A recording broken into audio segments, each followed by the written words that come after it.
இல்லைம்மா, வைரமுத்துக்காக அது பின்னாடி பெரிய அரசியல் இருக்கு. சின்மயி, சுசித்ரா 2 பேருக்கு ஆர்எஸ்எஸ் பேக்கப். அதில் தான் ஒருத்தரை டேமேஜ் பண்ண முடியும். எதையுமே புகார் சொல்ல முடியும். ஏன்னா சினிமாக்குள்ளே பூராமே இந்த பாலியல் ரீதியான பிரச்சனை தான். அது எல்லாருமே சம்மந்தப்பட்டிருப்பான். யாருமே உச்சபட்ச நடிகர் வரைக்கும். அதனால் வைரமுத்தன் ஒரு யோகி சிகாமணிலாம் நான் சர்டிஃபிகேட் கொடுத்து வரல இருக்கு.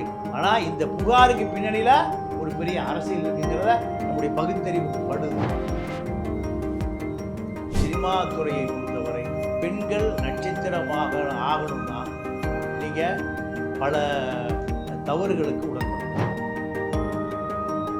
சுசித்ரா அவர்கள் இது மட்டும் தான் சொல்றாங்களா அப்படின்னு கேட்டா கிடையாது. வைரமுத்து அவர்கள் சின்மை கிட்ட மட்டும் கிடையாது, என்கிட்டயும் தவறா நடந்துக்கிட்டாங்க அப்படின்னு சொல்றாங்க இல்லையா? அதை பத்தி உங்க கருத்து என்ன சார்? இல்லைம்மா, வைரமுத்துக்காக அது பின்னாடி பெரிய அரசியல் இருக்கு. சின்மயி, சுசித்ரா 2 பேருக்கு ஆர்எஸ்எஸ் பேக்கப். ஏன்னா வைரமுத்து ஆண்டாள் கோயிலில் போய் ஆண்டாளை விமர்சனம் செய்ததனுடைய விளைவு தான் நீங்கள் நேராக காலில் விழுந்து மன்னிப்பு கேட்டார். யார்? பாலக்காட்டு ஐயர், தினமணி எடிட்டரு வைத்தியநாதன். அவரை பார்ப்பன சமூகம் மன்னிச்சிச்சு. இவர் பார்ப்பனர் அல்லாத ஒரு சமூகம். சின்மயி, சுசித்ரா 2 பேருமே ஆர்எஸ்எஸ்ஸால் ஏவி விடப்பட்ட அம்புகள் 2 பேருமே. நீங்கள் வைரமுத்தை மீது வைரமுத்தை இதான் வேலையே. ஏன் சுசித்ரா கல்யாணத்துக்கு வைரமுத்தம் போகிறாரா?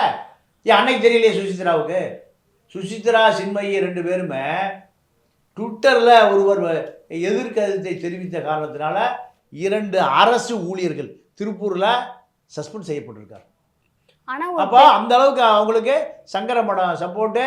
நீங்கள் மயிலாப்பூர் முன்னாள் எம்எல்ஏ நடராஜ் ஐயர், இவங்க ஆர்எஸ்எஸ் செட்டப்பில் சுசித்ராவும் இறக்கி விடப்பட்டிருக்கிறாங்க. ஆனா ஒரு பெண் வெளியே எனக்கு இந்த மாதிரி ஒரு பிரச்சனை நடந்திருக்கு அப்படின்னு சொன்னா ஏன் யாருமே அதை குறித்து விசாரிக்காம ஒரு ஆணுக்கு அவருக்கு இந்த மாதிரி ஒரு காரணத்தினால இப்படி ஒரு பேச்சின் திருப்ப பார்க்குறாங்க அப்படிங்கிறது கேள்வி எழும்புது இல்லையா? இல்லை, அதாவது ஆணாதிக்கம் எப்பவுமே பெண்களை போகும் பொருளாக சினிமாவாக இருந்தாலும் சரி, சின்ன திரையாக இருந்தாலும் சரி, எல்லா துறையிலையும் பெண்கள் கஷ்டப்படுவது உண்மைதான். சில விதிவிலக்கு இருக்குது. சில விதிவிலக்கில் நீங்கள் வைரமுத்த எப்போ பிரச்சனை வருது? ஆண்டாள் கோயில் பிரச்சனை வரும்போது தான் வருது. நம்ம ஒன்றும் மூடர்களும் முட்டாளே இல்லையா? வைரமுத்தன் மீது புகார் அடுத்த நாளே வந்திருக்கணும். சுசித்ராவும் அடுத்த நாளே சொல்றதுக்கு ஒரு பயம் இருக்கும்ல. எனக்கு இப்போ அவங்களுக்கு ஏமா அரசு ஊழியர் சஸ்பெண்டே பண்றாங்கம்மா.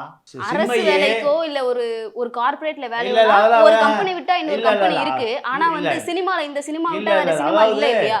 நீங்க இதுல என்ன விஷயம்னா, பார்ப்பன பெண்களுக்கும் நான் பிராமின் பெண்களுக்கும் நிறைய வித்தியாசம் இருக்கு. அவர்களுக்கு ஒரு பெரிய சமூக அங்கீகாரம் இருக்கு.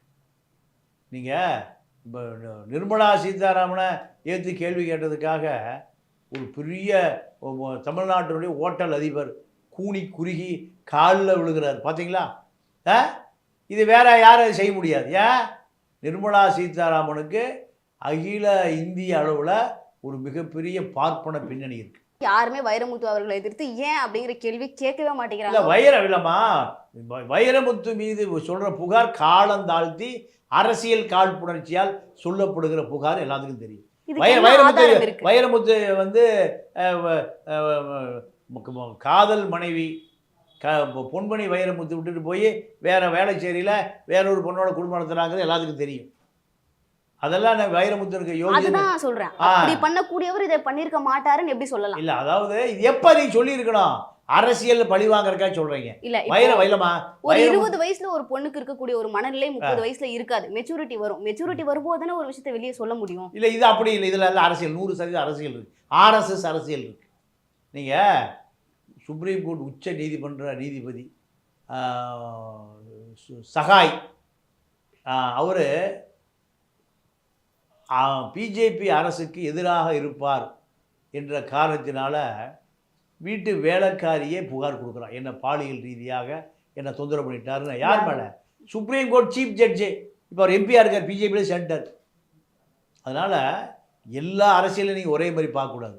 எல்லா நோய்க்கும் ஒரே மருந்து கிடையாது. இல்லை எவ்வளோ லிரிசிஸ்ட்லாம் இருக்காங்க, சினிமாவில் எவ்வளோ பேர் இருக்காங்க, எவ்வளோ பேர் வந்து அரசை குறித்து விமர்சிச்சுட்டுலாம் இருக்காங்கன்னா அவங்க மேலெலாம் வராத புகார் ஏன் வைரமுத்து அவர்கள் மேலே வருது? வைரமுத்து வந்து திமுகவினுடைய கொள்கை வகுப்பாளர்கள் ஒருவர். திமுகவை டேமேஜ் பண்ணால் நான் 100 பேரை பண்ணலாம். ஆனால் அவர்கள்லாம் பார்ப்பனையத்தோட சமரசம் பண்ணிக்கிறாங்க. வைரமுத்துன்னு சமரசம்தான் இருந்தாலும் ஆண்டாள் கோயில் பிரச்சனை வருது, ஆண்டாளை விமர்சனம் பண்ணுறாரு. அதுக்கு வைரமுத்தனை கார்னர் பண்ணணும், வேற ஒன்றும் இல்லை. நீங்கள் எல்லா விஷயத்தையும் ஒரே கண்ணாடி போட்டு பார்க்க முடியாது. ஒவ்வொன்றுக்கும் ஒவ்வொரு கலர் கண்ணாடி இருக்குது. அது பெரியார் கண்ணாடி தான் சரியான கண்ணாடி, கருப்பு கண்ணாடி தான். இப்போ பெரியார் பார்ப்பனர்கள் உன்னை பேசுகிறார்கள் என்றால் நீ சரியா இருக்கின்னு அர்த்தம், உன்னை பாராட்டுகிறான் என்றால் நீ சரியா இல்லைன்னு அர்த்தம். இதுதான் கருப்பு கண்ணாடி. விஜய் பெரியார் தெருவுக்கு போனாரா, ட்ரெண்டே மாறி போச்சு. சீமானுடைய ஒட்டுமொத்த அரசியலை 10 வருஷ அரசியலை 10 நிமிஷத்தில் காண போச்சு. என்ன காரணம்? பெரியாரும் இந்த சமூகத்துக்கு தேவைப்படுகிறார். பெரியார் இல்லாமல் நீங்கள் தமிழ் சமூகமே இல்லை. சின்மய் அவர்கள் வந்து நீங்க வந்து ஆண்டாள் பத்தி பேசினதுதான் ஒரு காரணம் அப்படின்னு சொல்றீங்க. ஆனா அப்ப மட்டும் அந்த விஷயத்தை பத்தி அவங்க வெளியே பேசல இல்லையா? அவங்க தொடர்ந்து அந்த விஷயத்தை வெளியே சொல்லிக்கிட்டே இருக்காங்க. இப்ப எந்த பிரச்சனையும் வந்து வைரமுத்து அவர்கள் மேல போல, அவர் எந்த விஷயமும் வந்து ஒரு விமர்சிக்கிற அளவுக்கு பண்ணல அப்படின்னும் போது தானே சுசித்ரா அவர்கள் எனக்கு இந்த மாதிரி ஒரு விஷயம் நடந்ததுன்னு வெளியே சொல்றாங்க. அப்ப இதை எது கூட லிங்க் பண்றது? இல்லைம்மா, சுசித்ரா சின்மயி 2 பேருமே ஒரு பெரிய பொலிட்டிக்கல் பின்னணியில் இயங்குபவர்கள். என்ன பொலிட்டிக்கல்? RSS பிஜேபி பின்னணி தான். அதுக்கு என்ன ஆதாரம் இருக்கு? என்ன ஆதாரம்? 100 ஆதாரம் இருக்கு. இவர்கள் 2 பேருமே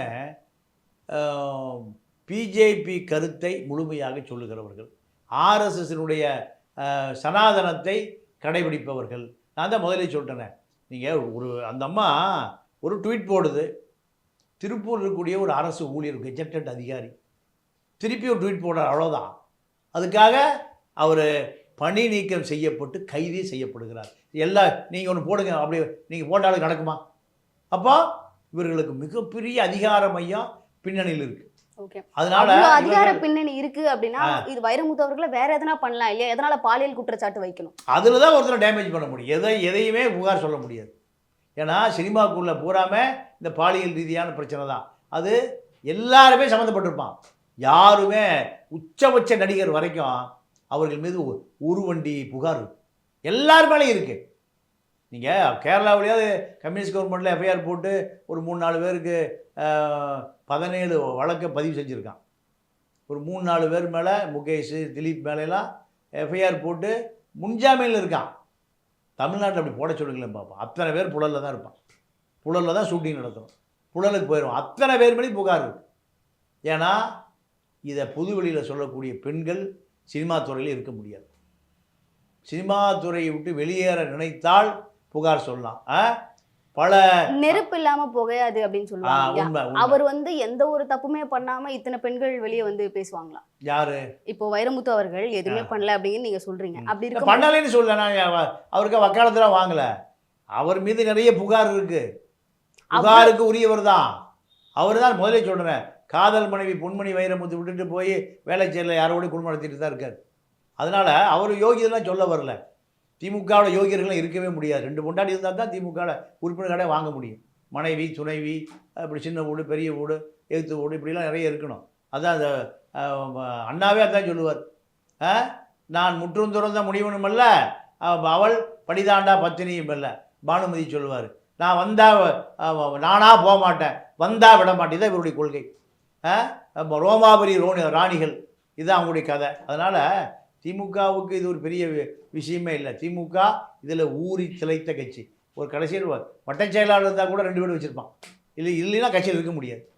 அதனால் வைரமுத்தன் வந்து ஒரு யோகி சிகாமணிலாம் நான் சர்டிஃபிகேட் கொடுக்க வரல, இருக்குது. ஆனால் இந்த புகாருக்கு பின்னணியில் ஒரு பெரிய அரசியல் இருக்குங்கிறத நம்முடைய பகுத்தறிவுக்கு படுது, பட்டறிவுக்கு படுது. அதை மக்களுக்கு சொல்கிறேன். ஓகே. ஆனால் வைரமுத்து அவர்கள் மேலே இந்த 2 கேஸ் மட்டும்தான் இருக்கா அப்படின்னா இல்லை. வைரமுத்து அவர்களுடைய அவர் எழுதுகிற பாடலை பாடணும் அப்படின்னா கூட அதுக்கு பின்னாடி ஒரு அட்ஜஸ்ட்மெண்ட் இருக்குது அப்படிங்கிற மாதிரியான ஒரு தகவல் சொல்கிறாங்க. எல்லாம் உண்டுமா. அதாவது நீங்கள் எல்லாருமே பொதுவெளிக்கு வராத வரை அவர்களும் அதுக்கு சம்மதம் தான். பொதுவெளிக்கு வந்தாங்கன்னா அந்த ஃபீல்டில் இருக்க முடியாது.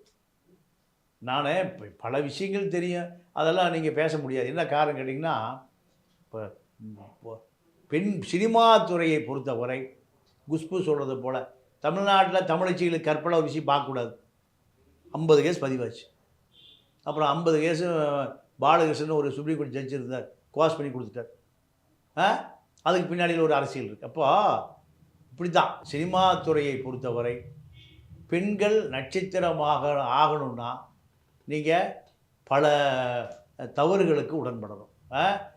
நம்ம டி ராஜேந்திர தான் சொல்லுவார், கருப்பாக இருந்தால் நடிகை ஆயிடலாம். புதுப்படம் மாட்டு வண்டி அந்த கூட்டில் தான் போஸ்ட் ஒட்டியிருப்பான், விளம்பரம் பண்ணிகிட்டே வருவான். கவர்ச்சி, கன்னி, கட்டழகி, ஜெயமாலினி, ஆட்டம்னு படம் பார்க்குறதுக்கு விளம்பரம் வரும் மாட்டு வண்டியில் கிராமத்தில். இதெல்லாம் சொல்லுவான் யார்? அந்த விளம்பரப்படுத்துகிறவன். அந்த டான்ஸ் இருக்குங்குவான். ஜெயமாலினி டான்ஸ் இருக்குது அந்த படத்தில், அப்போ போகலான்டா. எங்கே? கிராமத்தில் 40 பைசா டிக்கெட். இப்போ அந்த காலத்துலேருந்தே இந்த விஷயம் இருக்குது. ஏன் கதையை தாண்டி ஒரு பெண்ணுடைய அழகு ஒரு கதைக்கு தேவைப்படுதுன்னு நினைக்கிறீங்க? கதைக்கு தேவைப்படுறதில்ல, வியாபாரத்துக்கு தேவைப்படுது, பணம் பண்ணுவதற்கு தேவைப்படுது. ஏன் அழகான பெண்கள் தான் கதாநாயகி நடிக்கணுமா? ஏன் மற்ற பெண்களே அழகானவர்கள் தான், பெண்களே தாய்மையுடையவர்கள் தான். ஏன் போய் அப்போ பம்பாயிலையும் ஆந்திராவிலையும் கர்நாடகா ஏன் தமிழச்சிக்கு நடிகையாக வர்றதுக்கு லாய்க்கு இல்லையா? ஒரு தமிழச்சி கூட நடிகையே காணுமே. ஆந்திராவிலேருந்து, கர்நாடகாவிலேருந்து, கேரளாவிலேருந்து, தெலுங்கானாவிலேருந்து ஏன் இம்போர்ட் பண்ணுறீங்க?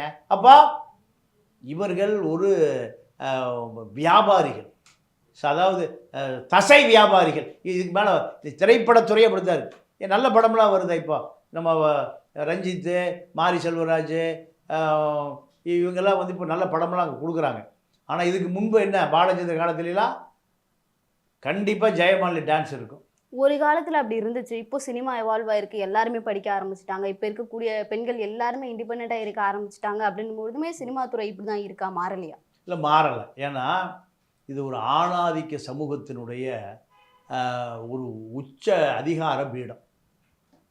இது மாறுவதற்கு வாய்ப்பே இல்லை. இப்படி எப்போ மாறும்னா இதில் நீங்கள் பெண்களினுடைய படிப்பறிவு உள்ள நீங்கள் பம்பாயிலாம் மாறிடுச்சு. நானே இப்போ தமிழ்நாட்டில் ஒரு உச்சபட்ச நடிகர், ஒரு படத்தினுடைய கதாநாயகி, அந்த அம்மா வேலையை பாருன்னு சொல்லிடுச்சு. பல இடங்கள் அந்த அம்மா சொல்லியிருக்கு. தமிழ்நாட்டில் ஒரு பெரிய நடிகர். இப்படி நிறைய வசதி படைத்த குடும்பத்திலேருந்து வர்றாங்க. அவங்களுக்கு இந்த பணத்தை வாங்கி சினிமா நடிக்க வேண்டிய அவசியம் இல்லை. அப்போ அவங்க என்ன பண்ணுறாங்க, இந்த வேலையில் வேற எங்கே வச்சுக்கப்போ, நடிச்சியா சம்பளத்தை கூட போயிட்டே இருக்கிறேன், இல்லைன்னா படம் வேண்டாம் ஒன்று தூக்கி வீசிட்டு போயிட்டே இருப்பாங்க. நீங்கள் இப்போ பானுமதினு ஒரு நடிகை இருந்தது. தயாரிப்பாளர் யாருன்னு கேட்டிங்கன்னா என்எஸ் கிருஷ்ணன், எம்ஜிஆருடைய குரு. எம்ஜிஆர் 2 பேர்கிட்ட தான் இந்த வள்ளல் குணத்தை கற்றுக்கிறார். ஒருவர் பட்டுக்கோட்டை கல்யாண சுந்தர், இன்னொருவர் என்எஸ் கிருஷ்ணன். எவ்வளோ வருத்தி கொடுத்துட்டு போயிடுவார். அந்த படத்தில் அண்ணா கதை வசம், அதில் அண்ணா அதோட கதை வசமே எழுதுறதில்லை, சினிமாக்கே வர்றதில்லை. பானுமதி நடிகை. பானுமதிக்கும் அண்ணாவுக்கும் ஒரு கான்ட்ரவர்சி வந்துடுது. அதில் வந்த பிறகு பானுமதி சொல்லிடுது, அண்ணா கதை வசம் நான் நடிக்க மாட்டேயா, தூக்கி போட்டு அந்த மாதிரி போயிடுச்சு. அண்ணா நான் இறந்து போயிட்டார், இனி அவரை போய் உள்ள குப்பையெல்லாம் கிளற வேண்டாம், நான் அண்ணா கதை வசம் நான் படத்தில் நடிக்க மாட்டேன், தூக்கி போட்டு போயிடுச்சு. போன பிறகு தயாரிப்பாளர் என்ன பண்ணார், அண்ணாவை தூக்கி போட்டு பானுமதியை நடிக்க வைக்கிறார். அப்போது அண்ணாவே துண்டு சீட்டு கொடுத்து தஞ்சாவூரில் கேட்குறாரு, ஏங்க பானுமதிக்கு உங்களுக்கு எதாவது பிரச்சனையாமல், இவர் அரசியல்வாதி, மேடை, மக்கள் கூட்டம். ஆமாம், அவள் என்ன படிதாண்டா பத்தினியா? யார் சொல்கிறான்? அண்ணா. அவள் படிதாண்டா பத்தினி அல்ல, நான் முற்றும் துறந்த முனிவன் அல்ல. இதெல்லாம் இருக்கத்தாயா செய்யும். அண்ணா அடுத்த வசனம், நான் தானாக தேடிலாம் போக மாட்டேன், வந்தால் விட மாட்டேன், சூப் வச்சு குடிச்சிருவேன். இது அண்ணா. அண்ணா காலத்தில் இப்படி இருந்திருக்கு. அப்போது அண்ணா காலத்திலே இருந்தால் இப்போ தம்பி காலம், இப்போல்லாம் தம்பி காலத்தில் எப்படி இருக்கும்? அது தொடரத்தான் செய்யும். நீங்கள் ஆணாதிக்க சமூகத்தினுடைய உச்ச வக்கரம் தான் அந்த சினிமாவை பொறுத்த வரைக்கும். நீங்கள் சத்யஜித் ரே போன்ற உயர்ந்த மனிதர்கள்லாம் இருந்த அந்த சினிமா இருக்குது. இன்றைக்கி அப்படி இல்லை. நீங்கள் இந்த சாண்டோ சின்னப்ப தேவரை சொல்லிகிட்டே போகலாம். அவர் வீட்டுக்கு எதிர்த்து மாதிரி தான் அவருடைய அலுவலகம். எந்த பெண்களும் வாய்ப்பு கேட்டு வரக்கூடாது. அதே போல் ஆரம்பியை சொல்லலாம். எம்ஜிஆர் பிக்சர்ஸினுடைய மேனேஜர் ஜெயலலிதாவும் அவங்க அம்மா சந்தியாவும் அவசர பணம் தேவை. அந்த காலத்தில் 1000 ரூபா. நேராக எம்ஜிஆர் பிக்சர்ஸுக்கு எங்கே போய் இப்போ லாய்ட்ஸ் ரோடு இருக்குல்ல, அங்கே ஆரம்பியை பார்க்குறதுக்கு போயிருக்காங்க. அவர் தானே மேனேஜரு, பெட்டி அவர் தானே வச்சுருப்பார். இவங்க 2 பேரும் மேலே போனோடனையும் அவர் போட்டியை நடந்துருக்கு, தெருவில் நடந்து போயிட்டு இருக்காராம். எங்கேயும் அவர் போகிறாரு. இப்படிலாம் நடந்திருக்கு. அப்போது பெண்கள் விஷயத்தில் மிக கவனமாக இருந்த பல பேர் இருந்திருக்காங்க. இப்போ அப்படி இல்லை.